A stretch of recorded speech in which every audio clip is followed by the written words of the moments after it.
Yeah. Well, I mean, and when you finally met your father, and you touched on it briefly, and you kind of pulled back the curtain a little bit, but not a lot for me to look into. But you mentioned that the foster parents that called you on your graduation, that put you through hell, and what happened behind those walls.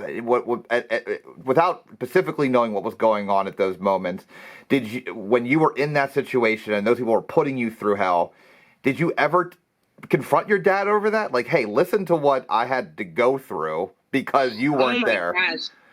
Such a good question. I Mm-hmm. actually feel like I tried once when Mm-hmm. we connected and he had taken me out and we were just having dinner, Mm-hmm. and I was trying to explain to him how I had learned through other kids at school that what was happening at home was unusual, Mm-hmm. because on the school bus home kids would be so happy. Yeah. And that's when I started school. That's when I realized, oh, things are happening in my home that are not happening in other kids' homes, because I Mm-hmm. can tell Mm-hmm. that the energy that I have when I know that I'm returning home is not like any of these other kids. Mm-hmm. They are fine. They are not going through physical anxiety. Mm-hmm. Something's happening to me, Mm-hmm. And I remember just telling him that portion of the Mm-hmm. story and watching him get very uncomfortable physically, like break Mm-hmm. into a sweat Mm-hmm. and start to feel like I even remember him saying, like, you're scaring me a little. Mm-hmm. I don't know if I want to, hear about this. And so then I backed off and I was like, well, that's just, Yeah. you really don't want to Yeah. know.